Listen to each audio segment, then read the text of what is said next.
Tú no deberías estar comiendo aquí. La voz de Valeria atravesó el restaurante como un latigazo.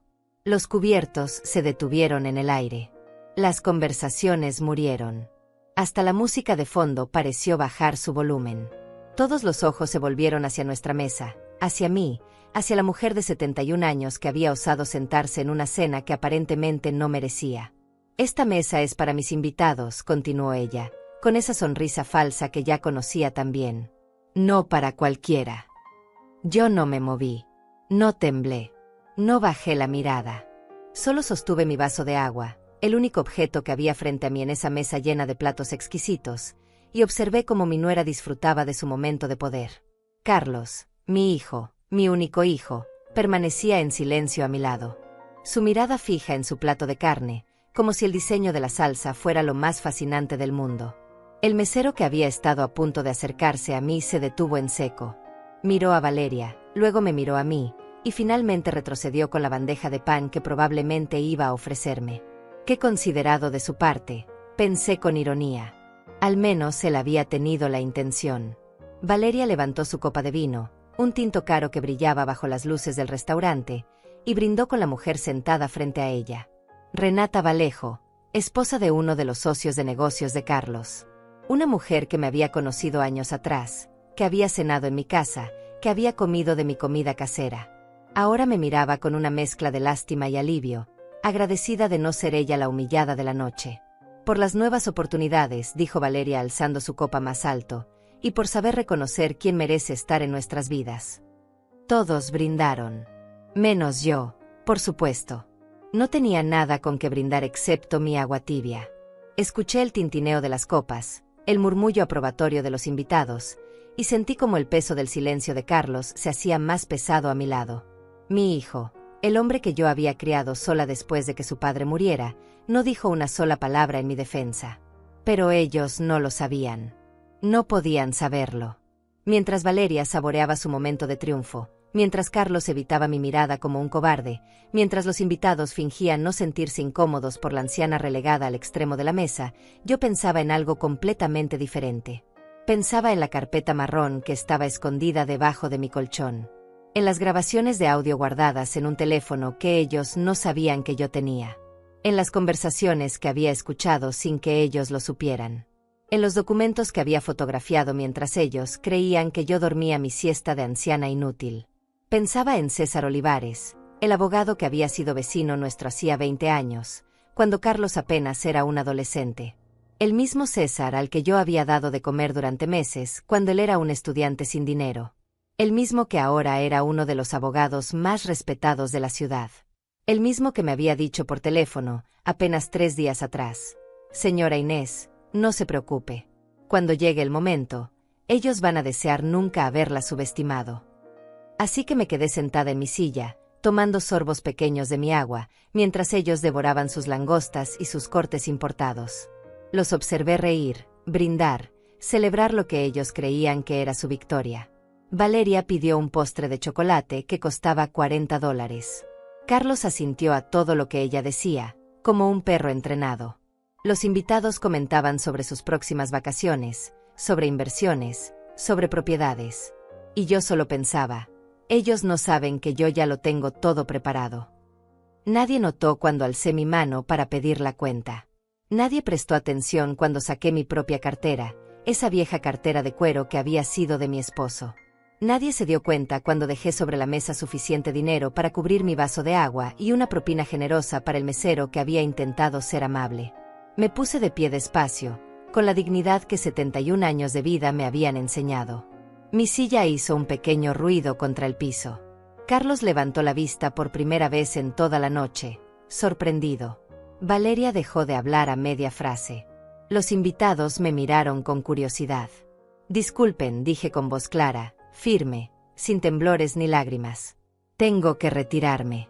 Mañana tengo una reunión importante muy temprano. Valeria rió. Una risa corta, despectiva. ¿Una reunión? ¿Tú?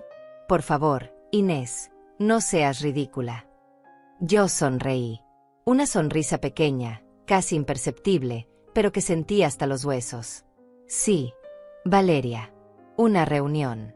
Con mi abogado. Creo que tú y Carlos también deberían considerar buscar uno pronto. El silencio que siguió fue diferente al anterior. Este no era incómodo. Era helado. Valeria abrió la boca, pero no salió ningún sonido. Carlos se puso pálido, sus nudillos blancos alrededor del tenedor. Renata Vallejo dejó su copa a medio camino de sus labios. No esperé respuestas. No necesitaba ver sus caras de confusión convertirse en pánico. Todavía no. Eso vendría después. Tomé mi abrigo del respaldo de la silla, me lo coloqué con cuidado, y caminé hacia la salida del restaurante con la espalda recta y la cabeza en alto. Detrás de mí, escuché el murmullo comenzar. Las preguntas susurradas. La voz alterada de Valeria, tratando de reír como si todo fuera una broma. La voz baja de Carlos preguntando qué había querido decir yo con eso. Pero yo seguí caminando. Crucé el restaurante sintiendo cada mirada clavada en mi espalda. Empujé la puerta de cristal y salí a la noche fresca. El aire entró en mis pulmones como una bocanada de libertad. Me detuve un momento en la acera, mirando las luces de la ciudad. Por primera vez en meses, sentí algo parecido a la paz. No era alegría todavía. No era victoria. Pero era el principio de algo. El principio del fin de ellos. El principio del comienzo de mi verdadera vida. Saqué mi teléfono del bolso y marqué un número que ya tenía memorizado. César, dije cuando contestó. Sí, soy yo. Ya pasó. Hice lo que dijiste. Planté la semilla. Ahora déjalos que se ahoguen en su propia paranoia. Escuché su risa suave del otro lado de la línea. Perfecto, señora Inés. Mañana nos vemos a las 9. Vamos a revisar cada documento. Cuando terminemos, esa casa va a estar tan protegida que ni siquiera van a poder tocar el timbre sin una orden judicial. Colgué y guardé el teléfono. Levanté la mano para detener un taxi que pasaba. Mientras me subía, eché un último vistazo al restaurante a través de la ventana iluminada. Pude ver a Valeria gesticulando con violencia. A Carlos con la cabeza entre las manos. A los invitados incómodos, queriendo escapar de una situación que de pronto se había vuelto tóxica. Sonreí de nuevo. Esta vez más ampliamente. Apenas empieza, murmuré para mí misma mientras el taxi arrancaba. Esto apenas empieza. El taxi me dejó frente a mi casa 20 minutos después. Esa casa que había sido mi hogar durante 43 años. La misma donde había criado a Carlos, donde había llorado la muerte de mi esposo, donde había celebrado cumpleaños y navidades que ahora parecían pertenecer a otra vida. Una vida donde yo todavía creía que el amor de un hijo era incondicional. Abrí la puerta y el silencio me recibió como siempre. Un silencio que ya no me asustaba, que ya no me hacía sentir sola. Me había acostumbrado a él. Encendí la luz de la sala y todo estaba exactamente como lo había dejado. La manta doblada sobre el sofá. Las fotografías en la repisa. Carlos de niño, sonriendo sin dientes. Carlos en su graduación, abrazándome con orgullo. Carlos el día de su boda, con Valeria del brazo, y yo al lado, todavía creyendo que mi nuera me aceptaría como parte de su nueva familia. Qué ingenua había sido. Me senté en mi silla favorita, esa mecedora que había comprado en una venta de garaje hace años, y cerré los ojos. Las imágenes comenzaron a llegar, como siempre lo hacían cuando estaba sola. Los recuerdos que me habían traído hasta esta noche, hasta ese restaurante, hasta esa humillación pública que ellos creían que era su triunfo. Todo había comenzado a cambiar hace 3 años. No de golpe. No con un evento dramático. Fue gradual, como el óxido que va carcomiendo el metal sin que te des cuenta hasta que todo se desmorona. Al principio fueron las visitas. Carlos venía a verme cada domingo. Llegaba con pan dulce, se sentaba en esta misma sala, y me contaba sobre su trabajo, sobre sus planes. Valeria venía con él a veces, siempre con prisa, siempre mirando su teléfono, pero al menos venía. Yo cocinaba para ellos. Preparaba el mole que a Carlos le encantaba desde niño. Horneaba el pastel de 3 leches que mi esposo decía que era el mejor del mundo. Luego los domingos se convirtieron en cada 15 días. Las excusas eran razonables. Mucho trabajo. Compromisos sociales. Cansancio. Yo entendía. O al menos fingía entender. Les mandaba comida en contenedores de plástico que nunca me devolvían. Llamaba para saber cómo estaban. Carlos contestaba con monosílabos. Sí, mamá. No, mamá. Después te llamo, mamá. Después fueron una vez al mes. Luego cada 2 meses. Hasta que un día me di cuenta de que había pasado medio año desde la última vez que mi hijo había cruzado la puerta de mi casa. Pero yo seguía llamando. Seguía preguntando. Seguía siendo la madre que espera, que comprende, que no reclama. Porque eso es lo que nos enseñaron a las mujeres de mi generación. Que el amor se demuestra con silencio. Que una buena madre no molesta. Que debemos estar agradecidas por las migajas de atención que nos dan.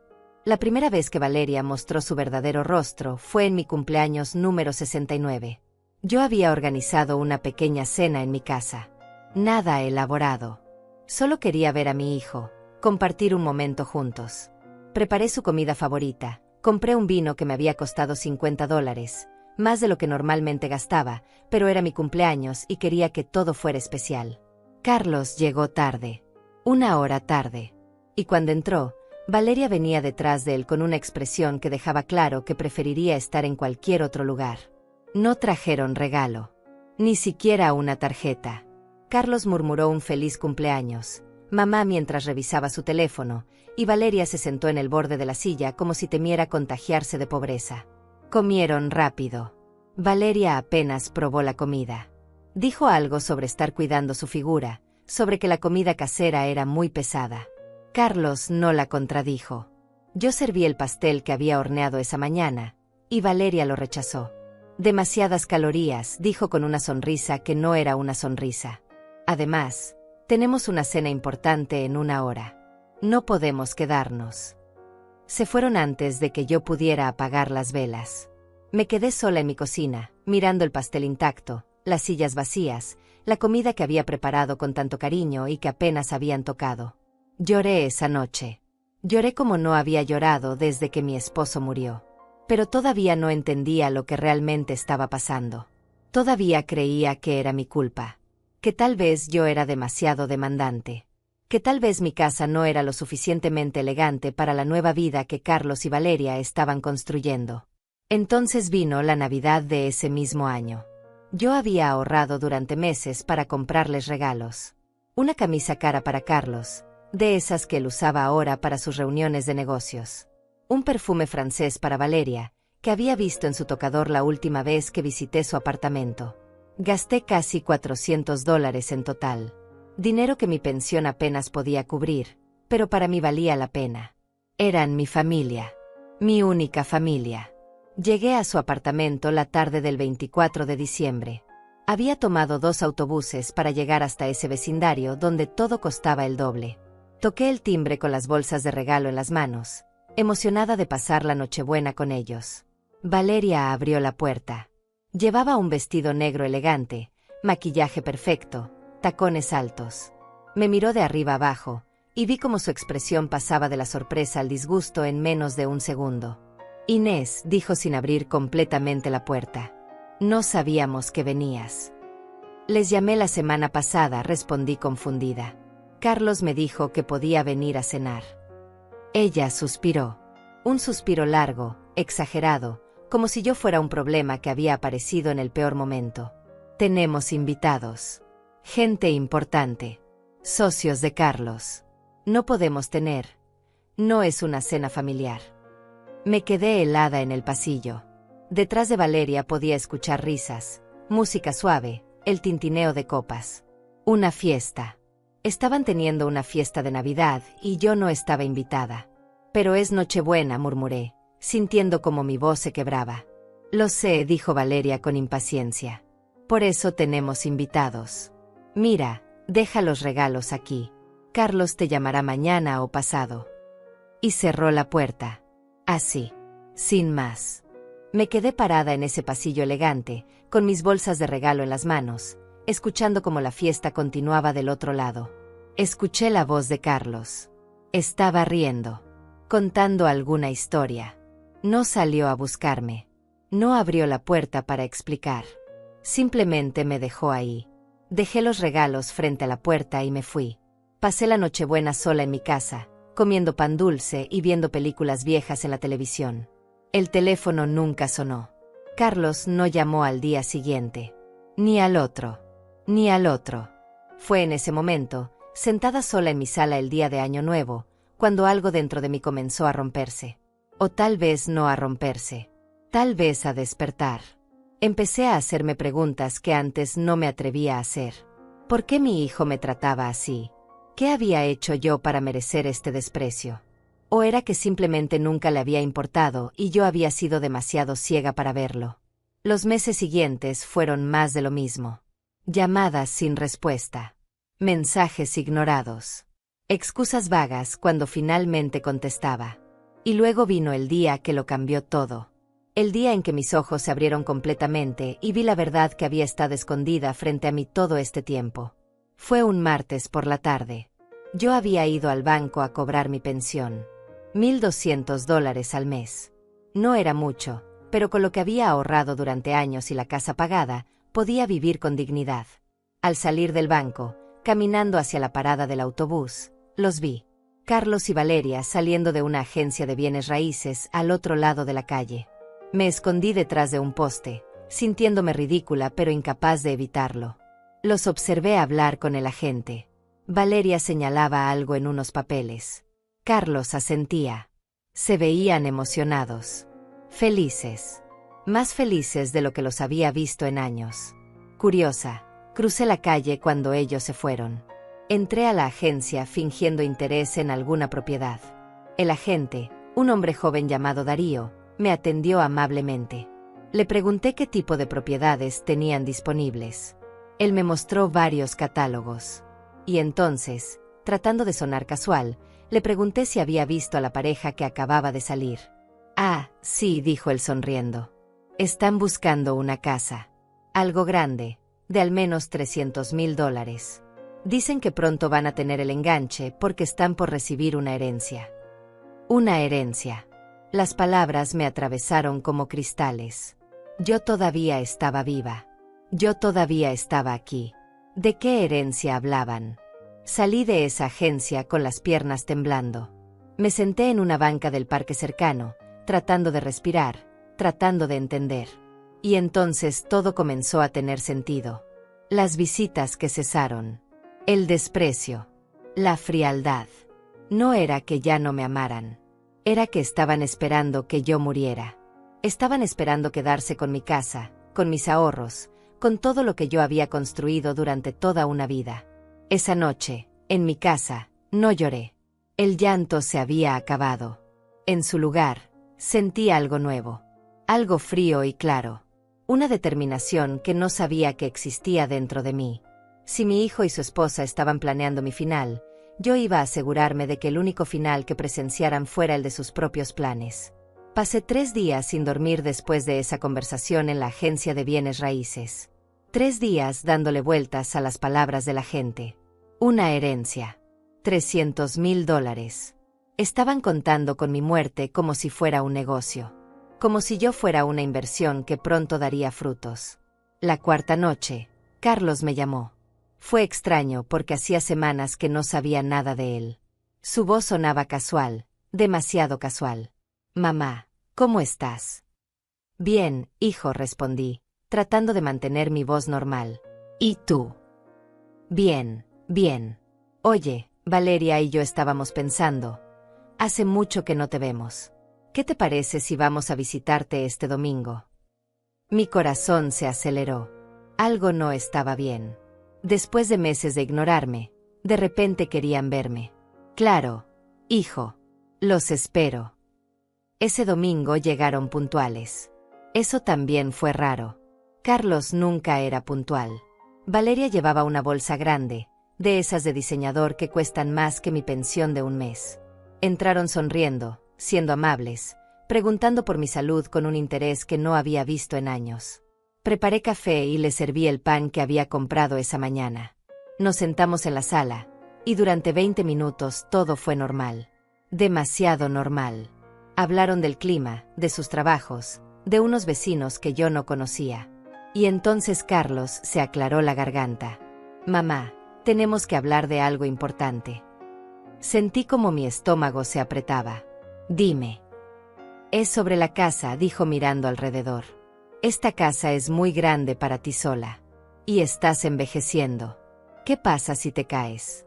¿Qué pasa si tienes una emergencia y no hay nadie cerca para ayudarte? Valeria asintió con expresión preocupada. Tan falsa que casi me da risa.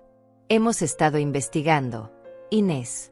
Hay lugares maravillosos para personas de tu edad. Residencias donde tendrías compañía, cuidados médicos, actividades. ¿Asilos? Pregunté directamente. Carlos se movió incómodo. No les dicen así, mamá. Son comunidades para adultos mayores. Lugares muy dignos. Con tu pensión podrías pagar uno básico, continuó Valeria.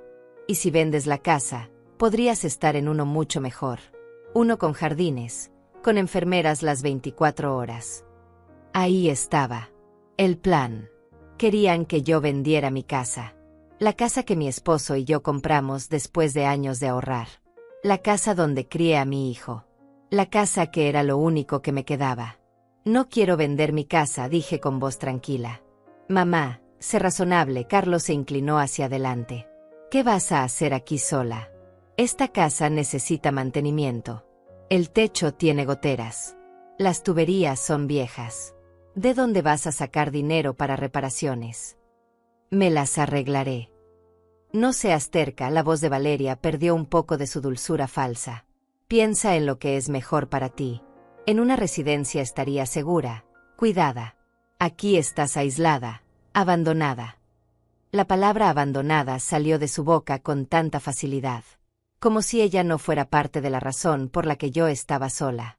Como si ella no hubiera construido un muro entre mi hijo y yo. Necesito pensarlo, dije finalmente. Carlos suspiró frustrado. No hay mucho que pensar, mamá. Es sentido común. Se fueron media hora después, dejando folletos sobre residencias en mi mesa. Folletos que terminaron en la basura en cuanto cerré la puerta. Pero algo más quedó. Una certeza fría y dura.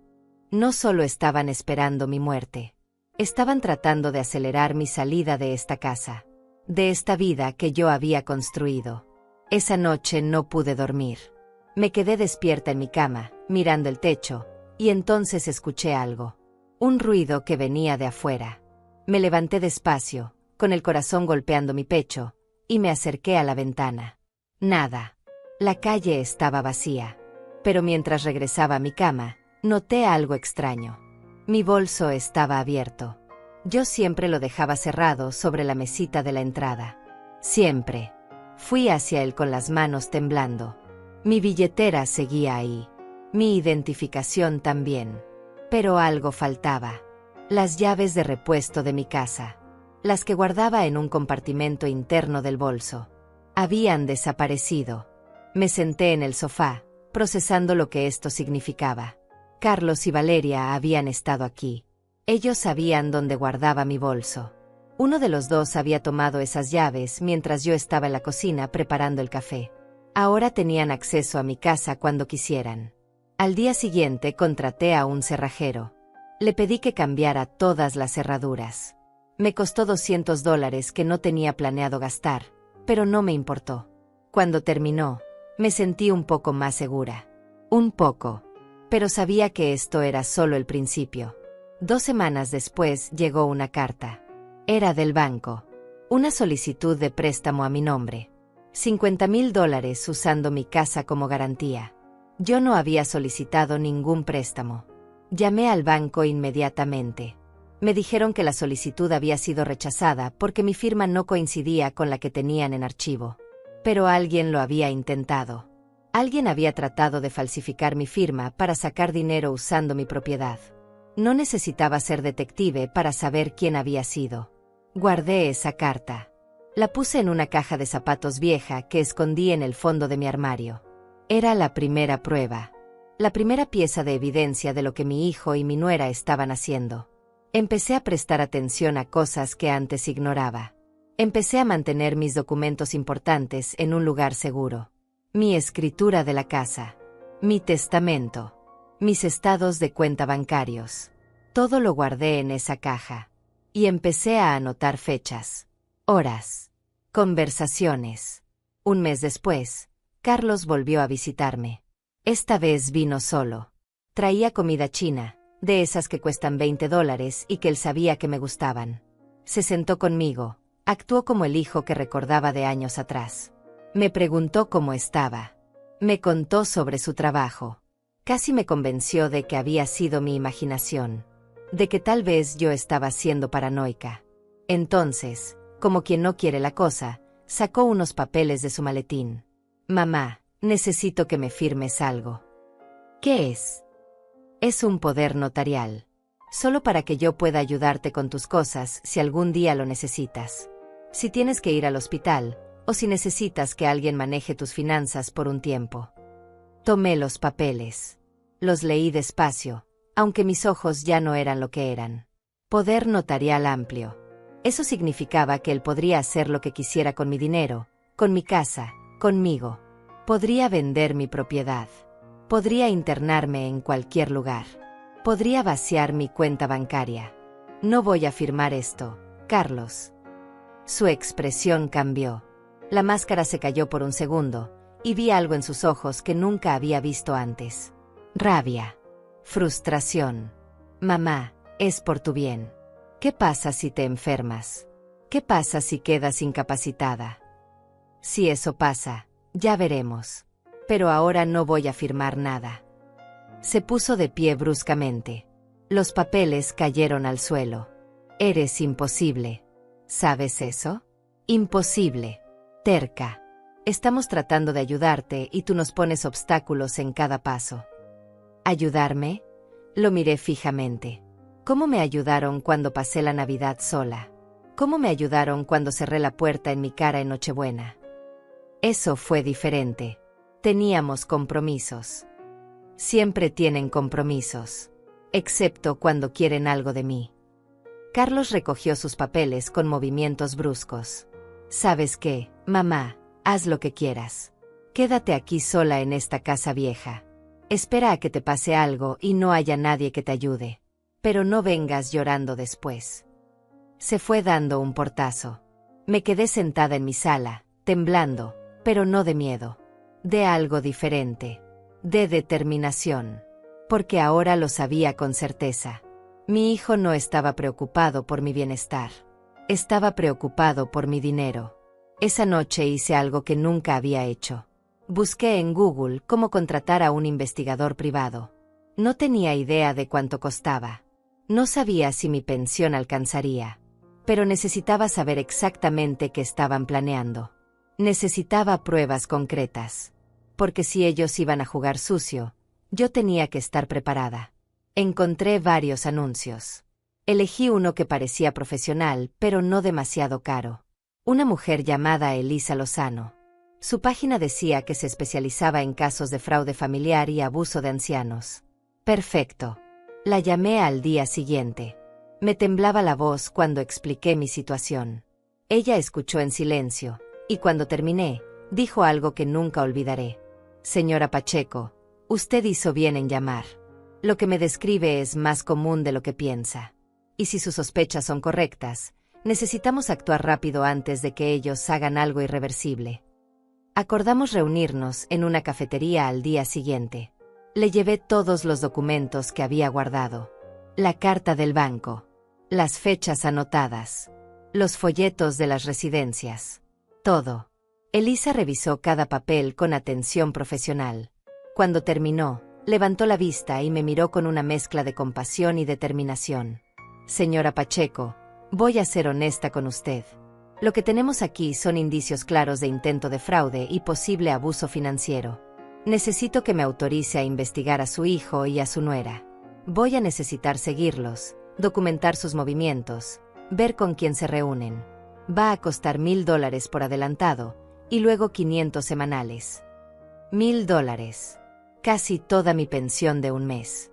¿Pero qué opción tenía? Hágalo, dije sin dudar. Necesito saber la verdad. Elisa Lozano comenzó su investigación el lunes siguiente.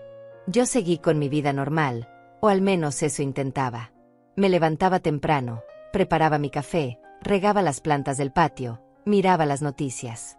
Pero por dentro, cada fibra de mi ser estaba alerta. Esperando. Observando. Preparándome para lo que vendría. La primera semana, Elisa me llamó 3 veces para reportar lo que había encontrado. Carlos y Valeria habían visitado 4 agencias de bienes raíces diferentes. En todas preguntaban lo mismo: ¿cuánto podría valer una casa como la mía en el mercado actual? Las respuestas variaban entre $250,000 y $300,000. Mi casa. La casa que yo todavía habitaba. La casa que ellos ya estaban vendiendo en su mente. Hay más, dijo Elisa en la 4ª llamada. Lo seguí a un despacho de abogados. Uno especializado en herencias y testamentos. Estuvieron ahí casi 2 horas. ¿Pudiste averiguar qué discutieron? Tengo un contacto en ese despacho. Me debe un favor. Dame un día más. Al día siguiente, Elisa llegó a mi casa con una carpeta manila. Su expresión era seria cuando se sentó frente a mí en la mesa de la cocina. Señora Pacheco, lo que voy a decirle no es fácil de escuchar. Dime. Necesito saberlo. Abrió la carpeta y sacó varios papeles. Estuvieron consultando sobre cómo obtener la tutela legal de una persona mayor. Específicamente, preguntaron qué se necesita para declarar a alguien incapaz de manejar sus propios asuntos. Las palabras cayeron como piedras en mi estómago. ¿Incapaz? Sí. Preguntaron sobre el proceso legal. ¿Cuánto tiempo toma? ¿Qué tipo de evaluaciones médicas se necesitan? Y esto es lo peor. Preguntaron si un médico privado podría hacer esas evaluaciones. Uno que ellos eligieran. Me quedé en silencio, procesando. No solo querían mi casa. Querían declararme incapaz. Querían quitarme mi libertad, mi autonomía, mi derecho a decidir sobre mi propia vida. Hay algo más. Elisa sacó fotografías. Lo seguí ayer por la tarde. Fueron a un lugar llamado Residencia Valle del Sol. Es un asilo. Uno de los más baratos de la ciudad. Miré las fotografías. Carlos y Valeria entrando al edificio. Un edificio gris, triste, con pintura descascarada y rejas en las ventanas. Nada que ver con las residencias elegantes de los folletos que me habían mostrado. Hablé con una empleada que trabaja ahí, continuó Elisa. Me dijo que una pareja joven vino a preguntar por los costos. El lugar cuesta $1,000 al mes. Básico. Sin lujos. Les dijeron que aceptan personas con pensiones que puedan pagar directamente a la residencia. Mi pensión. $1,200 al mes. Si me internaban ahí, ellos controlarían los $200 restantes. Y tendrían mi casa para vender. Yo estaría encerrada, controlada, despojada de todo. ¿Cuánto necesitas para seguir investigando? Pregunté con voz firme. Señora Pacheco, ya tengo suficiente para que usted tome medidas legales. No. Necesito más. Necesito que esto sea tan sólido que no pueda negarlo. Que no puedan escapar. Sigue investigando. El tiempo que sea necesario. Elisa me miró con respeto. Como usted diga. Pero le recomiendo que también tome medidas preventivas. Proteja sus bienes. Hable con un abogado. Ya lo hice. Bueno, voy a hacerlo. Esa tarde llamé a César Olivares. No hablaba con él desde hacía años, pero recordaba que su madre me había dado su número cuando nos encontramos en el mercado meses atrás. Me había dicho, si algún día necesitas ayuda legal, mi César está aquí en la ciudad. Es buen abogado. Y nunca olvidó lo que hiciste por él. Lo que hice por él fue simple. Cuando César era estudiante de Derecho, vivía en el departamento al lado del nuestro. Era un muchacho delgado, siempre con libros bajo el brazo, siempre estudiando. Su familia era pobre. Él trabajaba de noche y estudiaba de día. Más de una vez lo vi comiendo solo pan. Así que empecé a cocinar de más. Cada vez que hacía pollo, guardaba un plato para él. Cuando horneaba, le llevaba algo. No era caridad. Era simplemente ser humano. Señora Inés, su voz sonó sorprendida cuando le expliqué quién era. Claro que la recuerdo. ¿Cómo está? Necesito tu ayuda, César. Necesito un abogado. Y necesito que sea alguien en quien pueda confiar. Dígame dónde y cuándo. Estaré ahí. Nos reunimos 2 días después en su oficina. Era un lugar modesto pero profesional. César había crecido. Ya no era el muchacho flaco que comía mi comida. Era un hombre de 40 y tantos años, con traje formal y una mirada inteligente. Pero cuando me vio entrar, se puso de pie y me abrazó como si fuera su propia madre. Señora Inés, cuénteme todo. Le conté. Cada detalle. La agencia de bienes raíces. Las llaves robadas. El intento de préstamo falso. Los papeles del poder notarial. La visita al despacho de herencias. El asilo. Todo. César tomaba notas, su expresión cada vez más seria. Cuando terminé, él se recostó en su silla y dejó escapar un suspiro largo. Señora Inés, lo que me describe es un caso claro de abuso financiero de un adulto mayor. Posiblemente intento de fraude. Y conspiración para privación ilegal de la libertad. ¿Puedo hacer algo? Puede hacer mucho. Primero, vamos a blindar legalmente todo lo que usted posee. Su casa, sus cuentas bancarias, cualquier inversión o ahorro que tenga. Vamos a crear un fideicomiso que haga imposible que alguien más, incluyendo su hijo, pueda tocar esos bienes sin su autorización expresa. ¿Cuánto va a costar? César sonrió. Señora Inés, usted me dio de comer durante 2 años cuando yo no tenía nada. Me trató con dignidad cuando otros me miraban con lástima. ¿Cuánto cree que vale eso? No me debe un centavo. Esto lo hago porque es lo correcto. Sentí lágrimas quemando mis ojos, pero no las dejé salir. Todavía no. Gracias, César.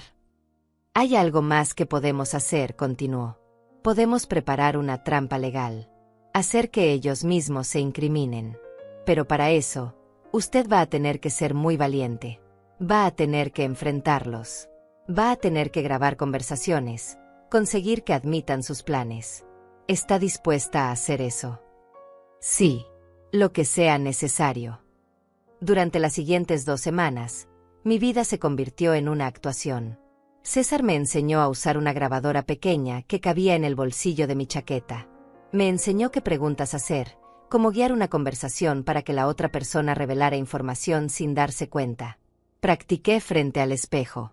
Practiqué mi expresión de anciana confundida. Mi voz temblorosa. Mi aparente fragilidad. Si ellos me veían como una vieja débil e ingenua, yo usaría esa percepción en su contra. La primera prueba fue cuando Carlos vino a visitarme un miércoles por la tarde. Llegó solo otra vez. Yo tenía la grabadora en el bolsillo de mi delantal. Mi corazón latía tan fuerte que temí que él pudiera escucharlo. Hola, mamá. Traje tu revista favorita, dijo dejando una revista de crucigramas en la mesa. Gracias, hijo. Qué amable de tu parte. Preparé té. Nos sentamos. Hablamos de tonterías durante 10 minutos. Entonces, como si fuera algo que acabara de recordar, dije, Carlos, he estado pensando en lo que dijiste sobre la casa. Vi cómo sus ojos se iluminaban. Sí. Es que tienes razón. Es muy grande para mí sola. Y las reparaciones, no sé si pueda seguir pagándolas. Exactamente, mamá. Me alegra que estés siendo razonable. Pero tengo miedo, dije con voz suave, vulnerable. Si vendo la casa, ¿dónde voy a vivir? Ya te lo dijimos. En una residencia. Un lugar donde estés cuidada. Como esa que me mostraste en las fotos. Valle del Sol. Carlos se puso tenso por un segundo. ¿Cómo sabes de ese lugar? Vi el folleto que dejaste la última vez. Es un buen lugar. Es adecuado. Tiene lo que necesitas. ¿Y cuánto cuesta? Eso no te preocupes. Tu pensión lo cubrirá. ¿Y el dinero de la casa? ¿Dónde quedará? Aquí vino la parte importante. César me había dicho que prestara atención a cómo respondería. Bueno, mamá, lo lógico es que yo lo maneje por ti. Para que no te preocupes por esas cosas. Para que puedas estar tranquila en la residencia sin estrés de pagos o papeles. ¿Y si necesito algo? ¿Y si quiero salir de ahí? Carlos se aclaró la garganta. Las residencias tienen reglas. Mamá, no puedes salir cuando quieras. Es por seguridad. pero puedes recibir visitas. ¿Me visitarías? Hubo una pausa larga. Demasiado larga. Claro, mamá. Cuando podamos. Cuando podamos. No cuando quiera. Cuando podamos. La verdad estaba ahí, flotando entre nosotros como humo venenoso. Déjame pensarlo un poco más, dije finalmente. La frustración en su rostro fue obvia. Mamá, no hay mucho que pensar. Entre más esperes, más complicado será todo. Lo sé, hijo. Solo dame unos días más. Cuando se fue, apagué la grabadora y la escuché completa. Cada palabra estaba ahí. Su plan. Su intención. Su frialdad. César tenía razón. Ellos mismos se estaban cavando su propia tumba. Esa noche no dormí. No por miedo. Por algo diferente. Por primera vez en meses, tal vez en años, sentí algo parecido al poder. Yo no era la víctima. No más. Yo era la cazadora. Y mi presa no tenía idea de lo que se le venía encima. Llamé a Elisa. Necesito que intensifiques la vigilancia. Quiero saber cada movimiento que hagan. Cada reunión. Cada llamada si es posible. Eso va a costar más. No me importa. Usa todo mi ahorro si es necesario. Esto tiene que ser perfecto. Porque yo estaba construyendo algo. No solo una defensa. Una trampa. Una red tan apretada que cuando finalmente cayeran en ella, no habría forma de escapar. Y el momento perfecto para cerrar esa red estaba llegando. Lo sentía en mis huesos. En la forma en que Carlos presionaba cada vez más. En la desesperación que empezaba a filtrarse en las acciones de Valeria. Ellos creían que yo era la presa débil. Pronto descubrirían que la anciana a la que habían subestimado tenía dientes. Y estaba lista para morder. Elisa me llamó un viernes por la mañana. Su voz sonaba diferente. Urgente. Señora Pacheco, necesito que venga a mi oficina. Ahora. Tengo algo que debe ver. Tomé un taxi. No quería perder tiempo esperando el autobús. Cuando llegué, Elisa tenía su computadora abierta y varios documentos esparcidos sobre el escritorio. Siéntese, dijo señalando la silla frente a ella. Esto es grave. Me mostró fotografías. Carlos y Valeria entrando a un edificio que reconocí inmediatamente. El hospital municipal. Luego más fotos. Saliendo con un hombre de bata blanca. Un doctor. Este es el doctor Isaías Cedillo, explicó Elisa. Un psiquiatra. Tiene un consultorio privado, pero también trabaja en el hospital. Y tiene una reputación interesante. ¿Qué tipo de reputación? Del tipo que cobra extra por diagnósticos convenientes. Entiendo lo que digo. Sentí un escalofrío recorrer mi espalda. Me quieren declarar loca. No solo eso. Mire esto. Elisa sacó más papeles. Conseguí copias de correos electrónicos entre Valeria y este doctor. Fueron descuidados. Usaron el wifi del hospital y mi contacto en sistemas pudo acceder. Aquí dice textualmente, necesitamos evaluación psiquiátrica que demuestre demencia senil avanzada. Incapacidad para tomar decisiones. Necesario para proceso de tutela. ¿Cuánto costaría su colaboración? Las palabras bailaban frente a mis ojos. Demencia senil.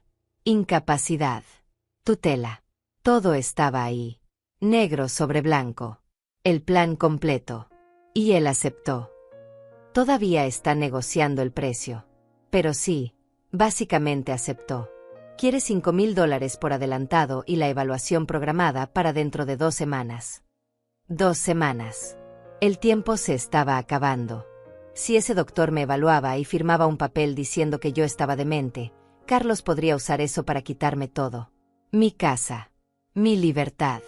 Mi vida. Tenemos que actuar, dije con voz firme. Ya. No podemos esperar más. Estoy de acuerdo. ¿Tiene idea de cómo quiere hacerlo? Sí. Voy a darles exactamente lo que quieren. Voy a hacer que crean que ganaron. Y entonces voy a destruirlos frente a todos. Esa tarde fui a ver a César. Le mostré todo lo que Elisa había descubierto. Él revisó cada documento con atención de abogado. Cuando terminó, Silbó bajo. Señora Inés, esto es suficiente para procesar a su hijo por fraude, conspiración e intento de privación ilegal de la libertad. A ese doctor le pueden quitar la licencia. Y a Valeria la pueden acusar como cómplice. No quiero solo procesos legales, César. Quiero justicia real. Quiero que pierdan todo como ellos querían que yo perdiera todo. César sonrió. Una sonrisa que me recordó al muchacho inteligente que había sido. Entonces vamos a hacer esto bien. Vamos a planear cada detalle. Y necesito que me prometa algo. ¿Qué? Que no va a dudar. Que cuando llegue el momento, va a ser tan dura como necesite serlo. Porque su hijo va a llorar. Va a suplicar. Va a decir que lo siente. Y usted tiene que mantenerse firme. Lo miré a los ojos. Mi hijo dejó de existir el día que decidió verme como un obstáculo en lugar de como su madre. El hombre que voy a enfrentar es un extraño que resulta tener mi sangre. No voy a dudar. Bien. Entonces aquí está lo que vamos a hacer. César sacó un calendario. Marcó una fecha. 3 semanas en el futuro. Este día va a ser el cumpleaños número 72 de usted. Vamos a organizar una cena. Una celebración. Va a invitar a Carlos, a Valeria y a cualquier otro familiar que considere necesario. Les va a decir que tiene un anuncio importante que hacer. ¿Qué tipo de anuncio? Les va a decir que finalmente tomó una decisión sobre la casa, que va a firmar todos los papeles necesarios, que está lista para mudarse a la residencia. Eso los va a hacer venir. Los va a hacer sentir seguros, confiados. Y entonces les vamos a dar el espectáculo de sus vidas. Pero antes de eso, necesitamos preparar algunas cosas. Primero, vamos a transferir legalmente su casa a un fideicomiso irrevocable. Eso significa que aunque usted quisiera, no podría venderla o regalarla sin la aprobación de los administradores del fideicomiso. Y esos administradores vamos a ser yo y otra abogada de mi despacho. Y mis cuentas bancarias. Lo mismo. Todo protegido. Segundo, vamos a hacer copias certificadas de todas las pruebas. Los correos. Las grabaciones. Las fotografías. Todo. Y vamos a presentar una denuncia preventiva en la fiscalía. No para que actúen todavía, sino para que quede registro de que usted reportó esto antes de que ellos pudieran hacer su movimiento. ¿Y el doctor? El que querían que me evaluara. César sonrió más ampliamente. Ya hablé con el colegio de médicos. Tienen un departamento de ética. Les pasé la información. Están muy interesados. Muy interesados. Ese doctor no va a poder hacerle nada. Y probablemente pierda su licencia antes de que termine el mes. Me recosté en la silla, sintiendo como todo empezaba a tomar forma. Un plan. Sólido. Completo. Infalible. ¿Y en la cena? ¿Qué va a pasar exactamente? Va a ser simple. Usted va a empezar diciendo que tiene algo importante que anunciar. Los va a hacer sufrir un poco. Va a hablar sobre lo difícil que ha sido esta decisión. Y justo cuando ellos piensen que ganaron, cuando estén sonriendo y brindando, usted va a soltar la verdad. Todas las pruebas. Todo lo que sabemos. Frente a testigos. Testigos. Sí. Vamos a invitar a algunas personas clave. Vecinos que la conocen. Tal vez algún familiar lejano. Gente que pueda testificar después sobre lo que vieron y escucharon. Y yo voy a estar ahí también. Como su abogado. Para asegurarme de que todo sea legal. Y después, señora Inés, usted va a recuperar su vida. Va a romper con las personas que la traicionaron. Y va a comenzar de nuevo. En sus propios términos. Salí de la oficina de César con algo que no había sentido en años. Esperanza. Real. Sólida. Por primera vez desde que todo esto comenzó, sentí que no solo iba a sobrevivir. Iba a ganar. Los días siguientes los pasé preparando. Llamé a Carlos y le dije exactamente lo que César me había indicado. Que había tomado una decisión. Que quería celebrar mi cumpleaños con una cena especial. Que tenía algo importante que anunciar. Carlos casi no podía contener su emoción. Claro, mamá. Por supuesto. ¿Dónde quieres que sea? ¿En un restaurante? No. Aquí. En mi casa. En la casa donde te crié. Una última cena en este lugar. Hubo un silencio. Luego, como quieras, mamá. Ahí estaremos. Colgué el teléfono y miré alrededor de mi sala. Las paredes que habían visto tantos años de mi vida. Los recuerdos buenos y malos que vivían en cada rincón. En 3 semanas, todo cambiaría. En 3 semanas, mi hijo descubriría que la anciana que había subestimado era mucho más fuerte de lo que jamás imaginó.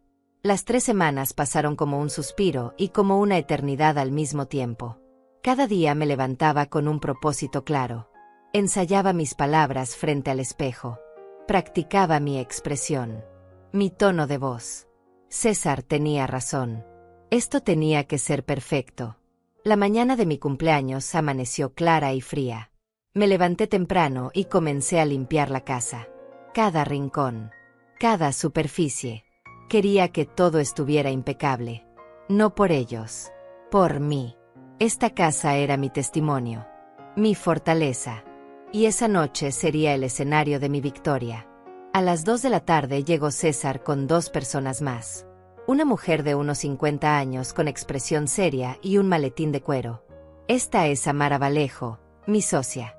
Ella va a estar presente como testigo legal de todo lo que ocurra esta noche.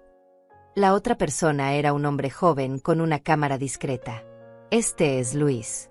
Va a documentar todo. Audio y video. Va a estar en la habitación contigua, pero sus equipos captarán cada palabra. ¿Es legal grabar sin que ellos lo sepan?, pregunté. En su propia casa, con su consentimiento, documentando lo que podría ser confesión de delitos en su contra. Completamente legal, respondió Samara con voz profesional. Pasamos la tarde preparando. Luis instaló pequeños micrófonos en lugares estratégicos de la sala y el comedor. Cámaras del tamaño de un botón escondidas entre los adornos de la repisa. Todo invisible para un ojo no entrenado. A las 6 en punto comenzaron a llegar los invitados. Primero llegó Renata Vallejo, mi vecina de hace años. La había invitado diciéndole que quería celebrar rodeada de gente que realmente me conocía. Ella trajo flores y un abrazo sincero. Luego llegó don Darío, el señor que tenía la tienda de abarrotes en la esquina. Un hombre de 75 años que me conocía desde que me mudé a este barrio. Señora Inés, es un honor estar aquí, dijo con su voz ronca. Eran 6 personas en total, además de Carlos y Valeria que aún no llegaban. Suficientes testigos. Suficiente audiencia para lo que estaba por venir. César se movía discretamente por la casa, verificando que todo estuviera en orden. Samara se sentó en un rincón de la sala, observando todo con ojos de abogada. Luis había desaparecido en la habitación del fondo, desde donde controlaría todo el equipo de grabación. A las 7 en punto sonó el timbre. Mi corazón se aceleró, pero mantuve mi expresión calmada. Abrí la puerta y ahí estaban. Carlos con un traje gris que probablemente costaba más que mi pensión de 2 meses. Valeria con un vestido rojo ajustado y tacones tan altos que me pregunté cómo podía caminar con ellos. «Feliz cumpleaños, mamá», dijo Carlos dándome un beso rápido en la mejilla. Su voz sonaba alegre. Demasiado alegre. Como si ya estuviera celebrando su victoria. Valeria me entregó una caja envuelta. «Un detalle para ti, Inés». La tomé sin abrirla. Sabía que lo que fuera que hubiera dentro no tenía valor real. Era solo parte de su actuación. Entraron a la sala y su expresión cambió ligeramente al ver a las otras personas. «No sabía que habría más invitados», dijo Carlos con una sonrisa forzada. «Quise celebrar con gente que ha sido importante en mi vida», respondí con voz suave. «Renata, don Darío, algunos amigos del barrio. Espero que no les moleste». «Claro que no», mintió Valeria, aunque sus ojos decían lo contrario. Ella había esperado una cena íntima donde pudieran manipularme sin testigos. Nos sentamos todos alrededor de la mesa del comedor. Había preparado comida sencilla pero abundante. Pollo asado, arroz, ensalada, pan casero. Nada lujoso, pero hecho con mis propias manos. Tal vez la última comida que haría para mi hijo. Durante la cena, La conversación fue superficial. El clima. Las noticias. Renata contó historias del barrio. Don Darío habló sobre cómo había cambiado la ciudad en los últimos años. Carlos y Valeria sonreían y asentían, pero yo podía ver la impaciencia en sus ojos. Querían llegar al momento del anuncio. Querían escuchar las palabras que los harían ricos. Después del plato principal, me puse de pie. El silencio cayó sobre la mesa. Todos los ojos se volvieron hacia mí. Quiero agradecerles a todos por estar aquí esta noche, comencé con voz clara. Cumplir 72 años es un privilegio que no todos tienen. He vivido una vida larga. He visto cosas buenas y cosas malas. He amado. He perdido. He aprendido. Carlos se inclinó hacia adelante en su silla. Valeria tenía las manos entrelazadas sobre la mesa, sus nudillos blancos de la tensión.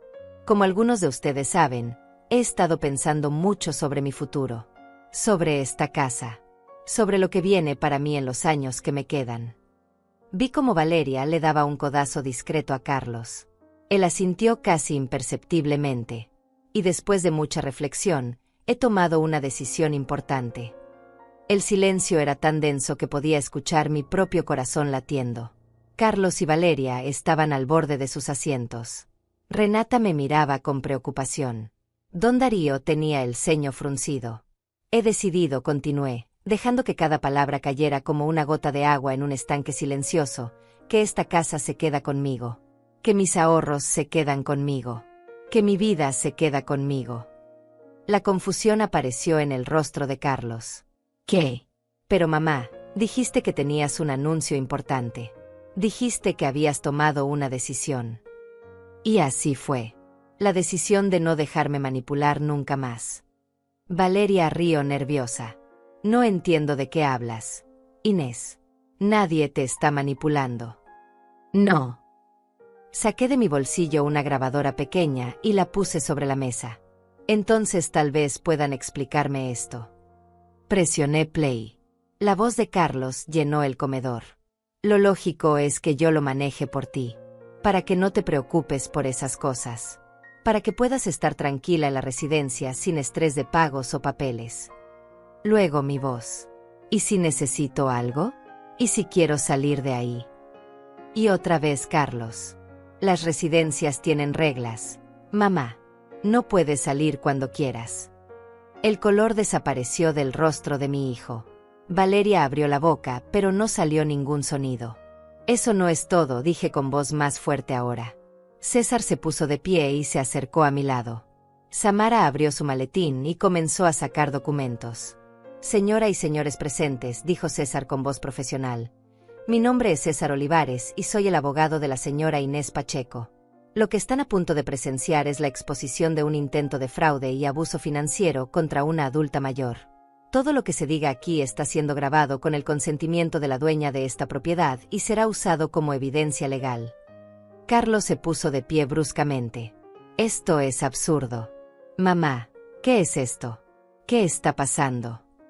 Lo que está pasando, Carlos, es que descubrí todo. Cada mentira, cada plan, cada traición. Samara comenzó a pasar documentos sobre la mesa. Fotografías de Carlos y Valeria entrando a las agencias de bienes raíces. Copias de los correos electrónicos con el doctor Cedillo. Registros de su visita al asilo Valle del Sol. El intento de solicitud de préstamo fraudulento. Todo. Esto no puede ser real, murmuró Valeria, tomando uno de los papeles con manos temblorosas. Esto es invasión de privacidad. Esto es evidencia, corrigió Samara fríamente. Evidencia de conspiración para cometer fraude. Evidencia de intento de privación ilegal de libertad. Evidencia de abuso financiero de adulto mayor. ¿Quieren que siga? Renata ahogó un grito. Don Darío negaba con la cabeza, incrédulo. Los otros invitados miraban a Carlos y Valeria con expresiones que iban de la sorpresa al disgusto. Carlos, dije, y mi voz sonó diferente incluso para mí misma. Más dura. Más fría. Durante 71 años fui tu madre. Te di todo. Mi tiempo. Mi amor. Mi vida entera.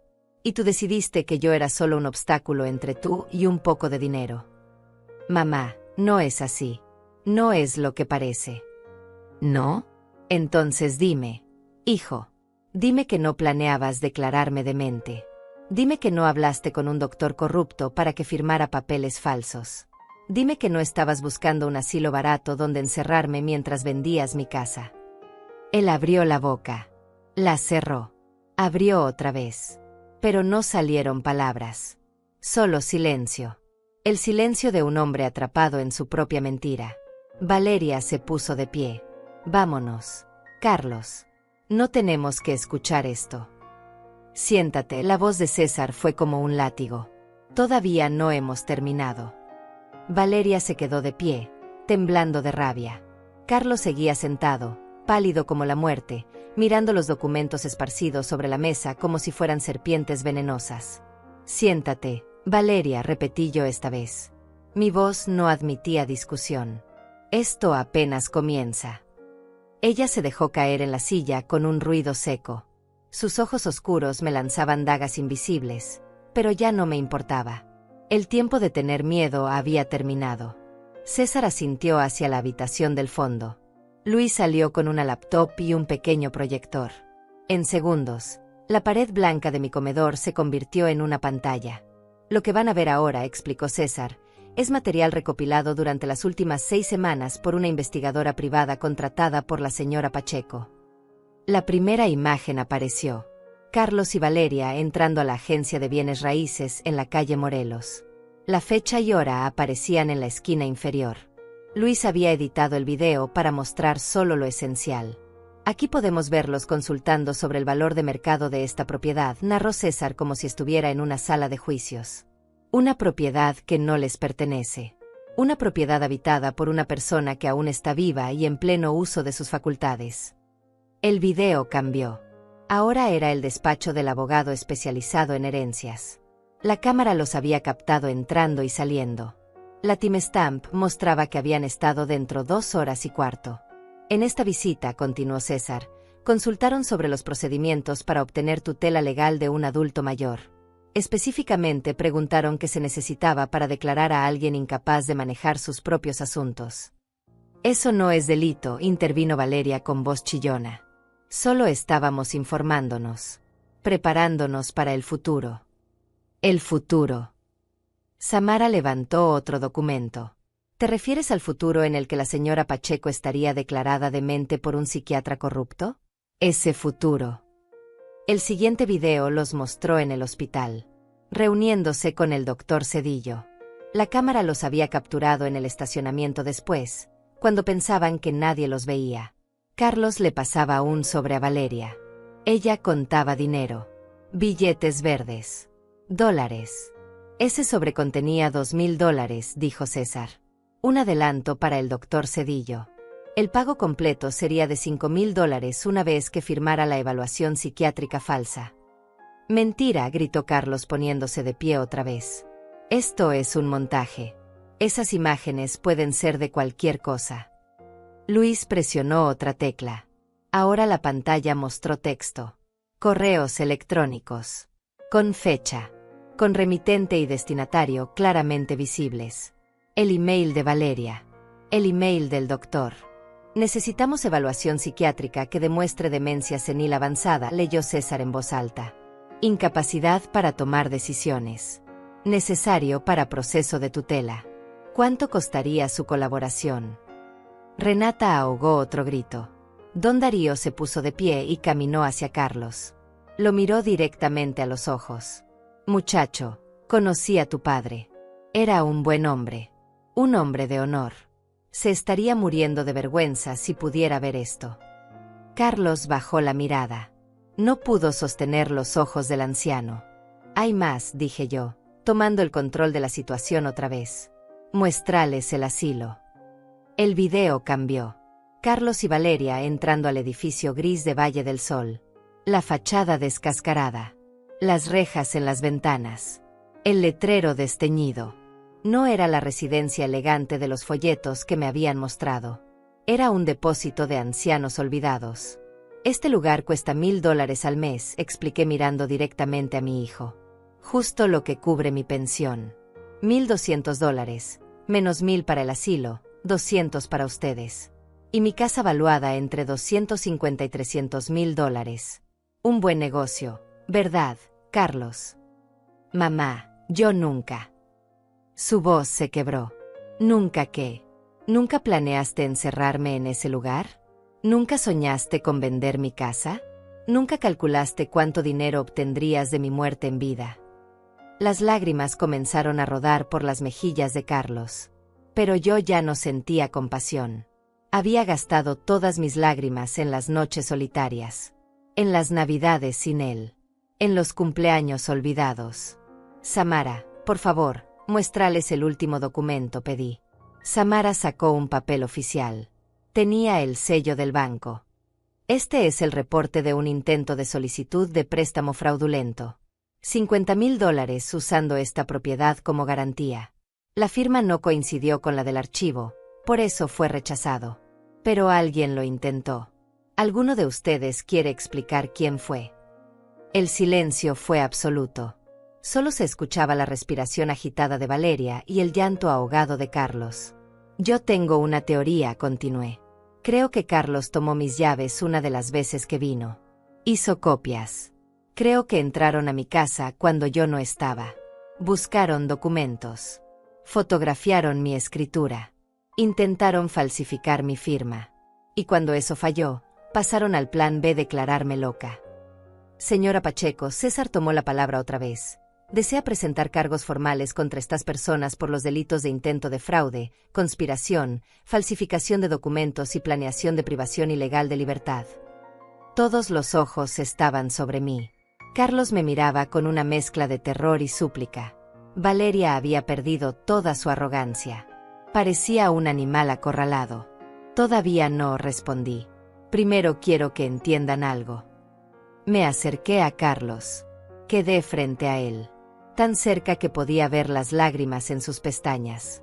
Las mismas pestañas que yo había limpiado cuando era niño y lloraba por una rodilla raspada. Durante 71 años, yo fui tu madre. Te cargué en mi vientre. Te di de comer. Te cuidé cuando estabas enfermo. Trabajé doble turno para pagarte la escuela cuando tu padre murió. Me quedé sin comer más de una vez para que tú tuvieras comida en tu plato.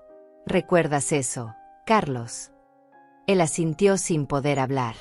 Y todo ese tiempo, yo creí que estaba criando a un hombre bueno. A un hombre honesto. A alguien que cuidaría de mí cuando yo lo necesitara, como yo cuidé de él. Pero me equivoqué. Lo que crié fue un extraño. Un extraño con mi apellido y sin mi corazón. Mamá, por favor. No me llames mamá. Perdiste ese derecho el día que decidiste que yo valía menos que un poco de dinero. Me volteé hacia los invitados. Renata lloraba en silencio. Don Darío tenía la mandíbula apretada. Los demás miraban con expresiones de shock y disgusto. Quiero que todos ustedes sean testigos de lo que voy a decir ahora. César, Samara, asegúrense de que quede grabado. César asintió. Luis ajustó la cámara desde la otra habitación. Carlos Pacheco, dije con voz firme y clara, desde este momento dejas de ser mi hijo. Te desheredo completamente. No recibirás ni un centavo de mí, ni un objeto de esta casa. Nada. Valeria Olivares, eres cómplice de todo lo que él planeó. Los dos están muertos para mí. No puedes hacer eso, gritó Valeria poniéndose de pie otra vez. La ley te obliga a dejarle algo. Somos familia. Samara sonrió fríamente. En realidad, la señora Pacheco puede disponer de sus bienes como desee. Y ya lo hizo. Todo está en un fideicomiso irrevocable. Firmado. Certificado. Legal. Ustedes no tienen ningún derecho sobre nada. Además, agregó César, dado el material que tenemos, podrían enfrentar cargos criminales. Eso depende de lo que la señora Pacheco decida. Pero les sugiero que consigan un buen abogado. Uno mejor que el que consultaron para robarle a una anciana. Carlos cayó de rodillas frente a mí. Literalmente de rodillas. Con las manos juntas como si rezara. Mamá, por favor. Fue un error. Todo fue un error. Yo te quiero. Eres mi madre. No puedes hacer esto. Lo miré desde arriba. Ese hombre de 40 y tantos años llorando a mis pies. Y no sentí nada. Ni amor. Ni odio. Ni siquiera lástima. Solo un vacío donde antes había estado mi corazón de madre. Levántate, ordené. Ya no tienes que actuar. Ambos sabemos la verdad. Él se levantó tambaleante. Valeria lo tomó del brazo, más para sostenerse ella que para sostenerlo a él. Tienen 5 minutos para salir de mi casa, dije mirando el reloj en la pared. Si no lo hacen, César llamará a la policía y entregaremos todas las pruebas esta misma noche. ¿Entendieron? Esto no se va a quedar así, amenazó Valeria encontrando algo de su voz otra vez. Vamos a pelear. Vamos a demandarte. Vamos a... ¿Van a qué? La interrumpí. ¿Van a contratar abogados con qué dinero? ¿Van a comprar su casa de $300,000 con qué enganche? ¿Van a hacer qué exactamente? No tuvieron respuesta, porque finalmente entendieron. Habían perdido. Completamente. Totalmente. Sin posibilidad de recuperación. Carlos caminó hacia la puerta como un zombi. Valeria lo siguió. Antes de salir, mi hijo se volteó una última vez. Mamá. Vete, dije sin emoción. Y no vuelvas nunca. La puerta se cerró detrás de ellos. El silencio que siguió fue profundo. Sagrado casi. Después de que la puerta se cerró, me quedé de pie en el centro de mi sala mirando ese pedazo de madera como si pudiera ver a través de él. Como si pudiera ver a Carlos y Valeria bajando las escaleras, subiendo a su autocaro, alejándose de la vida que habían planeado robar. Renata fue la primera en moverse. Se acercó y me abrazó sin decir palabra. Sentí sus lágrimas mojando mi hombro. Don Darío se acercó también y puso su mano áspera sobre mi brazo. Hiciste lo correcto, Inés, dijo con voz grave. Lo correcto no siempre es lo fácil. Los otros invitados se despidieron uno por uno. Cada uno con palabras de apoyo. Cada uno prometiendo que si alguna vez necesitaba algo, solo tenía que llamar. Cuando el último salió, quedamos solo César, Samara, Luis y yo. ¿Cómo te sientes?, preguntó César. Vacía, respondí honestamente. Pero también, libre. Por primera vez en años, me siento libre. Samara comenzó a recoger los documentos. Luis desmanteló el equipo de grabación. César se sentó conmigo en el sofá. Todavía no hemos terminado, dijo suavemente. Esto fue solo la confrontación. Ahora viene la parte legal. Tenemos que decidir si presentamos cargos criminales o si simplemente aseguramos que nunca puedan acercarse a ti otra vez. ¿Qué recomiendas? Honestamente, con toda esta evidencia, podrían ir a prisión. Especialmente con el tema del doctor Cedillo. Fraude, conspiración, falsificación de documentos. Estamos hablando de años de cárcel potenciales. Me quedé en silencio pensando. ¿Quería ver a mi hijo en prisión? ¿Quería ser la responsable de destruir completamente su vida? Pero, continuó César, también podemos hacer algo diferente. Podemos presentar una orden de restricción. Prohibirles legalmente acercarse a ti o a tu propiedad. Podemos asegurarnos de que el doctor Cedillo pierda su licencia y enfrente sus propias consecuencias. Y podemos mantener toda esta evidencia como garantía. Si alguna vez intentan algo otra vez, entonces sí, vamos con todo. Eso, dije finalmente. Eso es lo que quiero. No quiero verlo en prisión. Ya no es mi hijo, pero tampoco quiero ser su verdugo. Solo quiero que me dejen en paz. Entonces eso haremos, Samara cerró su maletín. Mañana a primera hora presentamos la orden de restricción. También voy a enviar toda la información sobre el doctor Cedillo al colegio médico y a la fiscalía. Ese hombre va a perder todo. ¿Y mi casa? ¿Mi dinero? Todo está protegido. Completamente, aseguró César. El fideicomiso es irrevocable. Nadie puede tocarlo. Tu pensión entra directamente a una cuenta nueva que solo tú controlas. Tu testamento está actualizado dejando todo a instituciones de caridad. Carlos y Valeria no tienen ningún camino legal para obtener nada. Después de que todos se fueron, me quedé sola en mi casa. El silencio era diferente ahora. No era el silencio pesado de la soledad y el abandono. Era el silencio de la paz. del final de una batalla.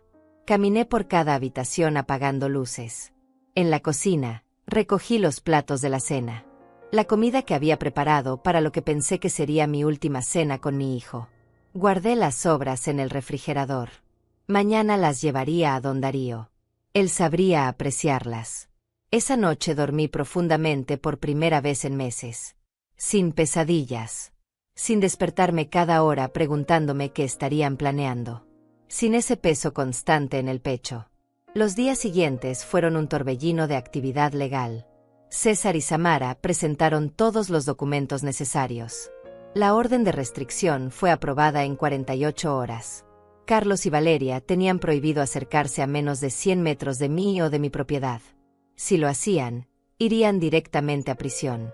El doctor Cedillo fue citado por el colegio médico. Cuando se enfrentó a la evidencia de los correos electrónicos y las fotografías, no tuvo defensa. Le suspendieron la licencia de inmediato. Escuché después que también enfrentaba cargos criminales. Su carrera estaba terminada. Una semana después del enfrentamiento, César me llamó. Inés, Carlos contrató un abogado. Quieren negociar. ¿Negociar qué? No tienen nada que negociar. Quieren que retires la orden de restricción. Dicen que Carlos quiere disculparse apropiadamente, que quiere intentar reconstruir la relación. Reí. Una risa amarga. Diles que no. Diles que la orden de restricción se mantiene. Diles que no quiero sus disculpas. No quiero nada de ellos. ¿Estás segura? Completamente segura. Pero las llamadas no se detuvieron ahí. Carlos consiguió mi nuevo número de alguna manera. Me llamó llorando. Dejó mensajes de voz suplicando, diciendo que lo sentía, que había sido débil, que Valeria lo había manipulado. Todas las excusas que alguien puede dar cuando finalmente enfrenta las consecuencias de sus acciones. Bloqueé el número. Cambié mi número otra vez. Le di el nuevo solo a las personas en las que confiaba. Un mes después, Renata me contó que había visto a Carlos y Valeria. Estaban vendiendo cosas. Su auto caro. Ropa de diseñador. Joyas. Aparentemente habían gastado más dinero del que tenían anticipando mi dinero. Ahora estaban endeudados. Desesperados. ¿Cómo te hace sentir eso?, preguntó Renata. Nada, respondí honestamente. No siento nada. Y era verdad. El amor que había sentido por mi hijo se había extinguido como una vela sin oxígeno. No lo odiaba. Simplemente ya no existía para mí. 2 meses después del enfrentamiento, estaba en el mercado comprando verduras cuando vi a Valeria. Estaba en el pasillo opuesto. Se veía diferente. Sin maquillaje. Con ropa simple. El cabello sin arreglar. Nuestros ojos se encontraron por un segundo. Vi miedo en su mirada. Miedo de que yo gritara. De que causara una escena. De que la humillara públicamente como ella me había humillado a mí. Pero no hice nada de eso. Simplemente aparté la mirada y seguí con mis compras. Ella no valía ni un segundo más de mi atención. En el tercer mes, César me visitó con noticias. Carlos y Valeria se están divorciando. No me sorprende. El plan era el dinero. Sin dinero, no hay razón para estar juntos. Hay algo más. Carlos vendió el apartamento donde vivían. Aparentemente se va a mudar a otra ciudad. Dice que quiere empezar de nuevo lejos de aquí. Bien por él, dije sin emoción. Espero que su nueva vida sea mejor que la que intentó construir sobre mis cenizas. César me miró con algo parecido a la admiración. Eres la mujer más fuerte que conozco, Inés. No soy fuerte, César. Solo soy una mujer que se cansó de ser débil. Pero había algo más que necesitaba hacer. Una última pieza que necesitaba cerrar. Llamé a Elisa Lozano, la investigadora. Elisa, necesito un último favor. Dime. Necesito que averigües sobre Residencia Valle del Sol. Ese asilo donde querían encerrarme. Quiero saber cómo tratan a los ancianos ahí.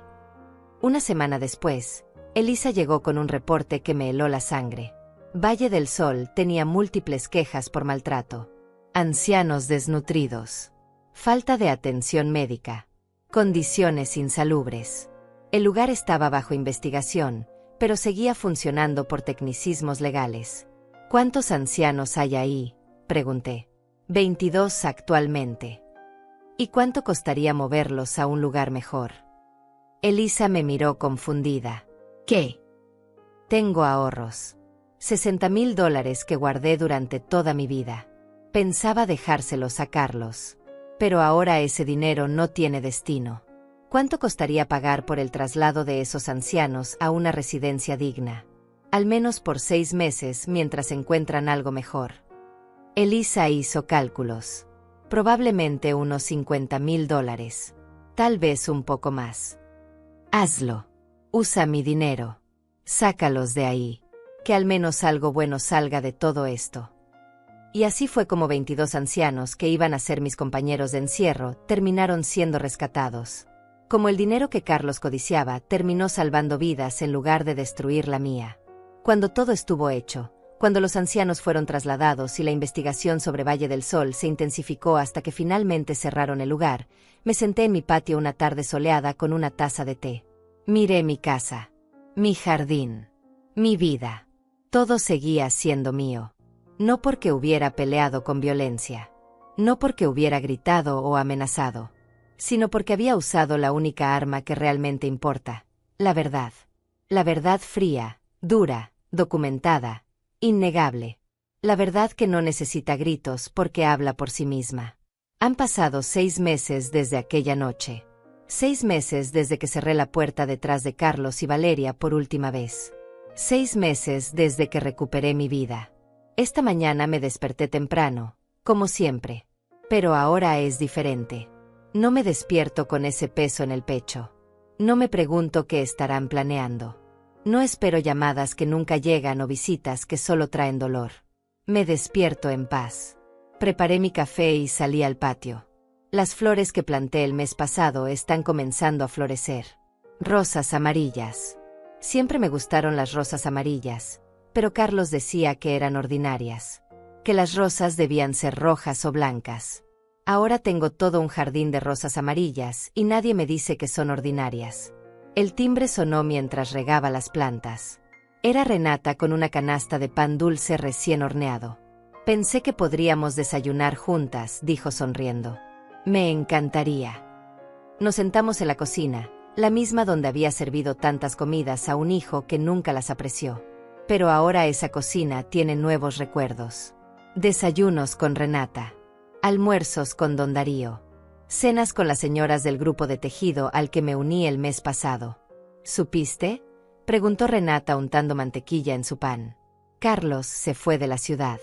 Alguien lo vio subiendo a un autobús con 2 maletas. Eso era todo lo que le quedaba. Lo sé, respondí. César me lo contó. ¿Y cómo te sientes? Me tomé mi tiempo para responder. Bebí un sorbo de café. Miré por la ventana hacia mi jardín. Me siento como si hubiera cerrado un libro muy largo y muy triste. Y ahora estoy lista para comenzar uno nuevo. Renata sonrió y tomó mi mano sobre la mesa. Eres una inspiración, Inés. De verdad. Después de que ella se fue, recibí una llamada de César. Inés, tengo noticias. ¿Recuerdas los 22 ancianos que ayudaste a trasladar? Por supuesto. Uno de ellos, un señor de 82 años llamado don Luis Cedillo, resulta que es bastante rico. Tiene una pensión generosa y propiedades. Pero no tenía familia que lo cuidara, por eso terminó en Valle del Sol. Quiere conocerte. Quiere agradecerte personalmente. No es necesario, César. Lo hice porque era lo correcto. Lo sé, pero él insiste. Y hay algo más. Él y otros 5 ancianos del grupo están juntando dinero para crear una fundación. Una fundación que ayude a ancianos en situaciones de abuso o abandono. Quieren que tú seas parte de la directiva. Me quedé en silencio procesando eso. Una fundación. Ayudar a otros que están pasando por lo que yo pasé. Inés, ¿sigues ahí? Sí, estoy aquí. Dile a don Luis que me encantaría conocerlo. Y que sí, que cuenten conmigo para la fundación. Cuando colgué, Me quedé sentada en mi sala mirando alrededor. Esta casa que Carlos quería venderme por debajo. Esta casa que para ellos era solo una transacción de $300,000. Esta casa era mi vida. Mi historia. Y ahora también sería el comienzo de algo más grande. Esa tarde fui al banco. No a cobrar mi pensión, sino a abrir una cuenta nueva. Una cuenta para la fundación. Deposité los $10,000 que me quedaban de mis ahorros después de ayudar con los traslados. Era un comienzo pequeño, pero los comienzos siempre son pequeños. Cuando salí del banco, el sol estaba comenzando a ponerse. Caminé por el parque cerca de mi casa. Vi familias paseando, niños jugando, parejas de ancianos tomados de la mano. Y por primera vez en años, no sentí envidia. No sentí dolor por lo que perdí. Solo gratitud por lo que encontré. Encontré mi fuerza. Encontré mi voz. Encontré mi valor. Llegué a casa cuando ya estaba oscureciendo. Encendí las luces y me preparé una cena sencilla. Sopa de verduras. Pan tostado. Un vaso de agua. Comí despacio, saboreando cada bocado. Nadie me miraba con desprecio. Nadie me hacía sentir que no merecía estar ahí. Después de cenar, saqué mi teléfono y miré las fotos viejas. Había una de Carlos cuando tenía 5 años. Sonriendo sin un diente delantero. Cubierto de lodo después de jugar en el parque. Yo estaba detrás de él en la foto, riéndome también. Esa mujer en la foto. Esa madre feliz. Ella hizo lo mejor que pudo. Amó con todo lo que tenía. No fue su culpa que su amor no fuera suficiente para crear un buen hombre. Algunos árboles crecen torcidos sin importar cuánto sol reciban. Borré la foto. Borré todas las fotos de Carlos. No con rabia. Con aceptación. Ese capítulo de mi vida estaba cerrado. Las páginas en blanco que venían eran mías para llenar como yo quisiera. Me acosté temprano esa noche. Pero antes, escribí algo en mi diario. Algo que necesitaba dejar registrado. Mi nombre es Inés Pacheco. Tengo 72 años. Durante la mayor parte de mi vida, me definí por mis relaciones. Esposa de, madre de, viuda de. Pero esas definiciones me las dieron otros. Ahora me defino yo misma. Soy Inés. Sobreviviente. Luchadora. Mujer libre. Mi historia no terminó cuando mi esposo murió. No terminó cuando mi hijo me traicionó. Mi historia apenas comienza. Cerré el diario y apagué la luz. En la oscuridad de mi habitación, pensé en todo lo que había pasado. En cómo había comenzado como una víctima silenciosa y había terminado como una guerrera tranquila. No necesité gritar para ser escuchada. No necesité violencia para ganar mi batalla. Solo necesité coraje. El coraje de ver la verdad. El coraje de actuar. El coraje de dejar ir lo que ya no me servía, incluso si ese algo llevaba mi apellido. Mañana tengo una reunión con don Luis y los otros ancianos. Vamos a empezar a planear la fundación. Vamos a crear algo que ayude a otros a no sufrir lo que nosotros sufrimos. Vamos a convertir nuestro dolor en propósito. Y después de la reunión, voy a ir al salón de belleza. Voy a cortarme el cabello. Un corte moderno. Algo diferente. Porque estoy cansada de verme en el espejo y ver a la misma mujer de siempre. Quiero ver a la nueva Inés. La Inés que nació de las cenizas de la traición. En algún lugar de esta ciudad, o tal vez en otra ciudad, Carlos está empezando su nueva vida. Espero que haya aprendido algo. Espero que algún día mire hacia atrás y entienda lo que perdió. No el dinero. No la casa. Sino a una madre que lo hubiera amado incondicionalmente hasta su último aliento si él hubiera sido digno de ese amor. Pero eso ya no es mi problema. Él eligió su camino. Yo elegí el mío. Y mi camino es de luz. De paz. De propósito. Me quedé dormida con una sonrisa en los labios. Soñé con mi jardín lleno de rosas amarillas. Soñé con una casa llena de risas nuevas. Soñé con una vida que finalmente era mía. Porque al final, eso es lo que esto siempre fue. No una historia de venganza, sino una historia de liberación. De una mujer que estuvo perdida y se encontró a sí misma. De una madre que dejó de serlo para poder ser simplemente Inés. Mi nombre ya no está atado al de ellos. Mi historia ya no está definida por su traición. Mi vida ya no está en sus manos. Mi nombre es Inés Pacheco. Tengo 72 años. Y mi historia apenas comienza. Esta vez, la escribo yo. Con mis propias palabras. En mis propios términos. Y nadie, absolutamente nadie, puede quitarme eso. Amanecí sabiendo que cada día que viene es un regalo que me di a mí misma. No esperé que me salvaran. Me salvé sola. No esperé justicia del cielo. La construí con mis propias manos. Y si hay algo que quiero que otras mujeres sepan, otras madres, otras ancianas que están pasando por lo que yo pasé, es esto: nunca es tarde para defenderte. Nunca es tarde para decir basta. Nunca es tarde para recuperar tu vida. El amor de madre es poderoso. Pero el amor propio es más poderoso todavía. Y yo finalmente aprendí a amarme más de lo que amaba la idea de ser madre. Esa lección me costó 71 años aprenderla. Pero ahora que la sé, nada ni nadie me la puede quitar. Mi nombre ya no es el suyo.